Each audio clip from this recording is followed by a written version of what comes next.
Testemunho da irmã Constância. Eu era manicure. Deus mostrou um demônio dentro do esmalte da linha Risqué.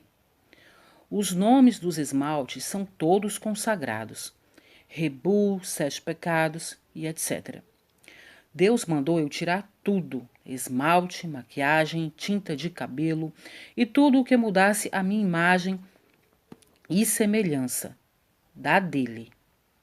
Vaidades são portas de legalidade onde o diabo entra.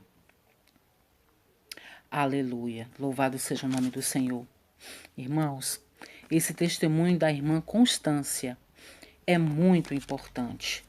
Veja que ela era manicure e abandonou isso porque Deus mostrou a ela algo muito poderoso. E Deus nos mostra, Deus nos revela.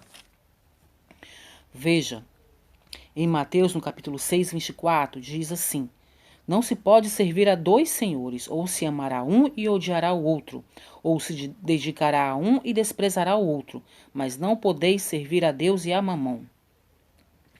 Confesso aos irmãos que eu também era assim. Toda vez que eu pintava as unhas, eu sentia um incômodo horrível. E eu pintava porque as mulheres da minha igreja também pintavam. Mas era assim. Eu pintava só de vez em quando, porque quando eu pintava, eu sentia um peso nas minhas unhas. Eu olhava para as minhas unhas pintadas e eu sentia como se elas tivessem vida própria e estivessem tentando respirar e não conseguissem por causa do esmalte, e estivessem morrendo. Então, me dava uma gastura, um incômodo muito, muito grande. Então eu ia, pegava o algodão, a acetona e tirava o esmalte das minhas unhas. Era assim que eu fazia. Então, não importava a cor que eu pintasse, era sempre assim. Pintava, sentia um incômodo, um peso, uma gastura, uma coisa muito ruim.